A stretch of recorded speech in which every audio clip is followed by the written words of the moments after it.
Hello again, everyone. You're joining us for another episode of Executive Platform's Blueprint podcast series. My name is Jeff Mix. I'm head of content and research. My guest today is Rob Konferowicz. He's with Wolters, Kluwer, CCH Tagetik. We're going to be having a conversation about CPM, EPM, what is changing in the market. I'm really looking forward to this conversation. Rob, thank you so much for joining me. Thanks for having me, Jeff. Why don't we start off with, I know you're having a lot of conversation with finance executives. What are some of the things they're coming to you with?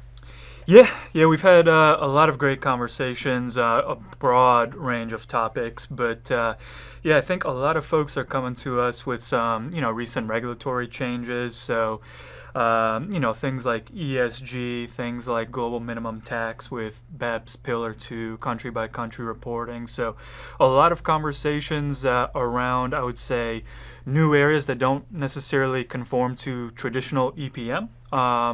And then on the technology side, a ton of conversations around big data, predictive, machine learning, all those kind of good things. Before we get too far into things, I wonder if we can clarify what the difference is between CPM and EPM. So corporate performance management, enterprise performance management, how much overlap is there? Yeah, I would say, they're pretty interchangeable. So honestly, there's probably multiple acronyms for this space, but whether it's CPM or EPM, we're typically talking about financial close and consolidation, all things FP&A kind of spilling into XP&A, financial and operational reporting, and then some adjacencies to that maybe weren't considered CPM or EPM 5 or 10 years ago. Well, I'm glad you mentioned the time frame because I think it is important to think, okay, a lot has happened in 10 years in this space. Yeah. Of course, there's some powerful new tools, but there's also some big requirements, and I wonder if we can talk about that a little. Yeah, absolutely. So, I've been in this space for 10 years, so I've seen personally a lot of changes, and I do think a lot of those changes are driven off of, the responsibility of the Office of the CFO, I would say changing quite a bit over the last 10 years. So the folks that we work with, they're big on, these CFOs being strategic business advisors, right, in their company, and less so just reporting on the numbers. So there's been a little bit of a change in terms of expectations and business impact that, CFOs can be making with their teams. And that combined with, like you mentioned, regulatory changes plus emerging technology with even more needs for big data has kind of changed what people consider CPM today versus 10 years ago. So when I first started my career 10 years ago, for instance, financial close and consolidation, that was, hey, give me your trial balance, do some intercompany matching, and then spit out my consolidated results. And now today, from a EPM perspective, when we talk consolidation, it really starts with transaction matching for account reconciliation purposes.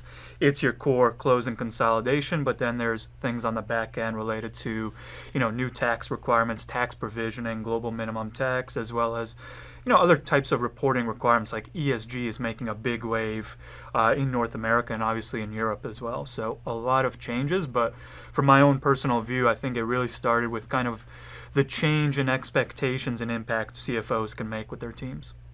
Now, when I hear about these changing expectations, I'm also just imagining the workload is increasing pretty dramatically because, what you were asked to do 10 years ago has had this added and that added and that added. Some of this I think we have to be addressing with technology, yes? Yeah, absolutely. And I think at the heart of all of these challenges and these, increased requirements and workload, it really centers all around data.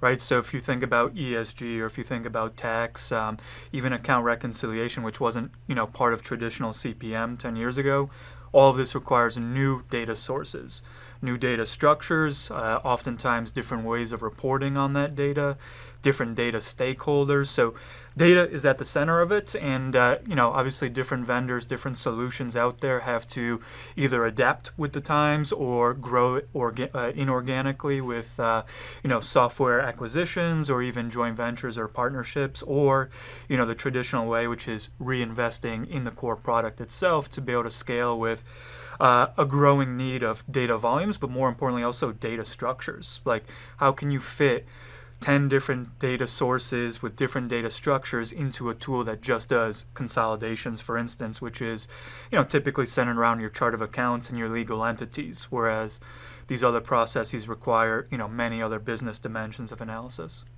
Now, I can appreciate there are a lot of tools in the space. Some of them do niche jobs. Some of them try to be all things to all people.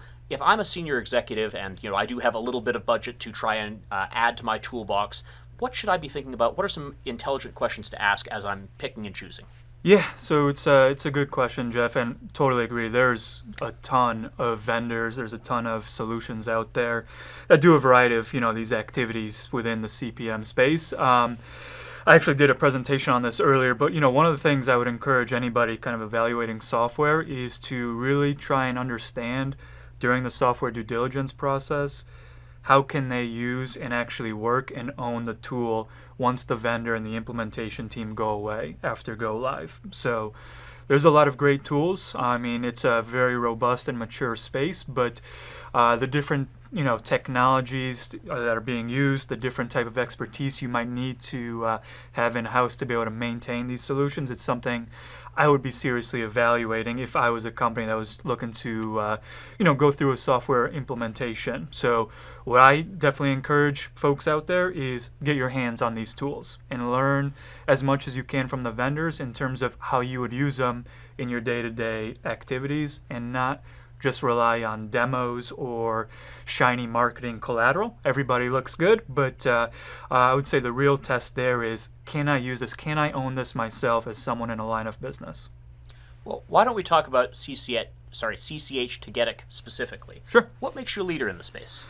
Yeah, I think a lot of R&D always going back into our product, I think, first and foremost. So I'm quite proud of our organization's ability to innovate. The CPM landscape has changed dramatically, so I'm pretty proud of that. And I would say also the built-in financial intelligence, right? So think of like an intelligent framework for things like account reconciliation or closing consolidation, where there's a lot of embedded intelligence that you need to configure for your organization's requirements, but you don't have to tell Tagetik how a P&L or a balance sheet should behave. So a lot of, I would say, built-in intelligence that really makes it as finance-owned as possible for an enterprise solution. Well, I'm intrigued when you say we want to make sure when we're looking at our tools that once the team is gone and you own it, it's going to run effectively. Yeah. What does that process look like with your organization? What does sort of getting started look like? How do you get it up to go live, and how do you have them empowered to use it once you've gone away? Yeah, so implementations are always fun, always challenging as well. I mean, these are great opportunities to, really take a step back and kind of transform your business. So, right, not just deploy a new product, but ultimately come up with a new solution. So, typically at the start of every implementation, of course, there's your design phase, right? And then we get into the build phase, or the co-build phase, I should say. We love to, of course, partner with our customers and have them actively be part of the implementation. There's testing, user acceptance, and parallel runs if we're talking about close and consolidation. Of course, a litany of different training activities, change management process, because at the end of the day, you can have the best software, you can have the best solution team working on delivering the implementation, but if the end users aren't excited, right, to log in and take advantage of the new tools, it's going to be hard to have a successful transformation. So also focusing on the people aspect, I think, it's critical for our organization and all the folks that we partner with as well that help us deliver these solutions. And then obviously go live happens, everyone's excited, and then there's a whole world of customer success, right? Customer management, updates to the product with our customer community. So it's a giant world that we could probably spend a whole interview just talking about for there. But to me, it's really the human aspect of it and building our relationships and ultimately trying to become a trusted business provider and not just a vendor. So we're here for the long haul. Our average customer spends over 5 years working with our solution, probably closer to 10. So we're big on the long-term success of the folks that we partner with.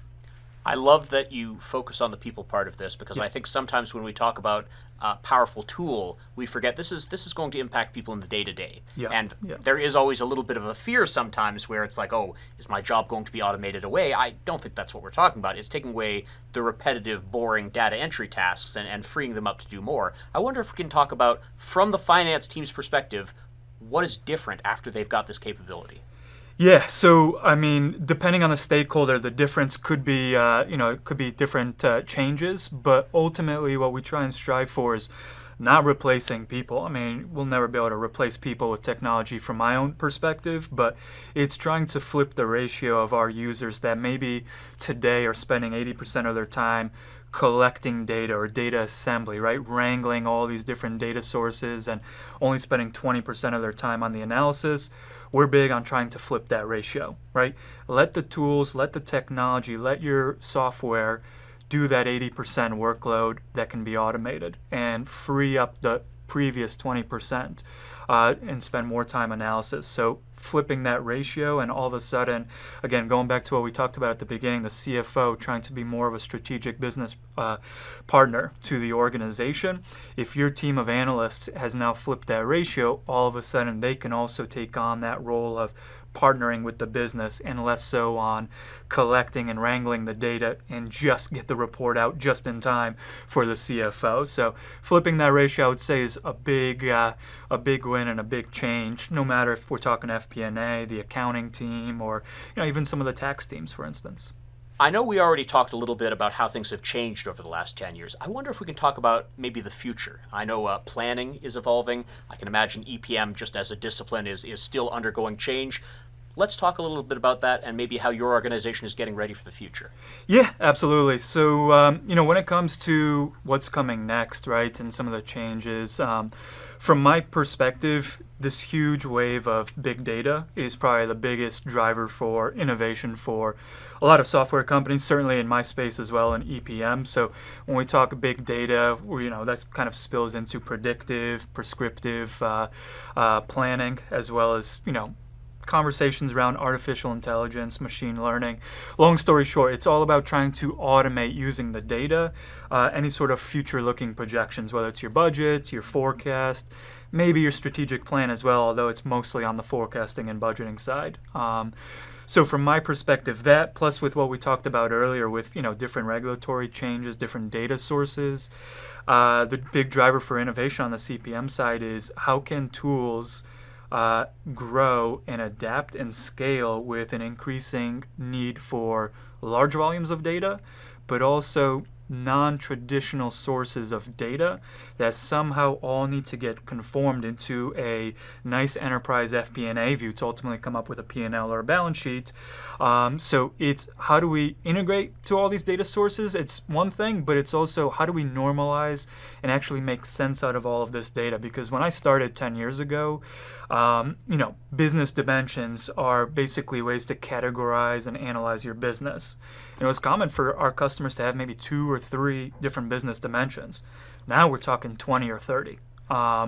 So our company, our software, we had to adapt to that, right? So we had to make our product more flexible, but we also had to have a way from a technology perspective to be able to store a lot more data than you would expect for just a basic trial balance. So it was growing from a technology perspective, but more importantly, it's making it flexible enough with structure still to be able to handle all these different disparate data sources and the different types of dimensions of analysis needed, and combine and make some sort of sense out of all of that, right? Because the CFO or the CEO at the top of an organization that maybe has 50 different lines of business or entities, their view needs to have a consolidated view. But when you get down into the weeds, all these different lines of business care and look at and plan around different areas. So you want to do all of that in one platform, but you don't want to jeopardize the lines of business or the operations just to make the CFO or the CEO happy. We want to make them happy, but we want to make the folks down in the trenches working with the most granular data that they need for their business. We want to make them happy as well. So this was all, a big effort on the innovation side from ourselves, and I'm assuming other vendors in the space as well.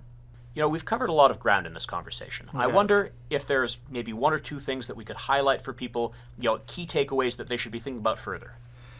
Yeah, when I think of key takeaways, if you're looking at software, if you're thinking about doing some research, one of the things I would focus on and kind of, provide as unsolicited advice is when you get to the vendors that you want to work with, try the software. Right? And by try the software, I mean, have the vendors ingest some of your data in like a proof of concept or in a workshop or in a prototype, but really try and envision your day-to-day in that software, and the best way to do it is give the vendors your data, have them build a POC with specific use cases, and then even more importantly, if you're doing your due diligence, understand how the vendor came up with the end result, right? So behind the consolidated financial statements, if it's a consolidation POC, there's a lot of work on integration, reconciliation, intercompany matching, data adjustments. So all of that looks great on the surface. What's really important is how does all of that come to life? Because that's probably the best way to understand if that software is something your finance team can own and run with on their own without being at the mercy of, consultants or third-party experts or maybe even technologists that maybe have more of a technical background. So I would say that's probably one of the biggest, key takeaways I've taken, at least from this conference and this conversation. For people who are listening to this and maybe have some questions of their own or want to learn more, what's the best way to get in touch? Yeah, WoltersKluwer.com. It's a great one. We've got a lot of folks on LinkedIn as well, so CCH Tagetik on LinkedIn, and I'm always around. I love talking finance. I love talking technology, so Rob Konferowicz on LinkedIn is also a good spot, and I'll be friendly.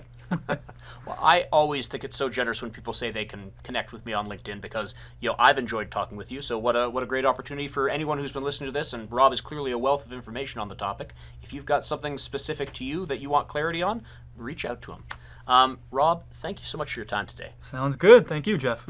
You've been listening to another episode of Executive Platform's Blueprint podcast series. I've been Jeff Mix. Let's do it again soon.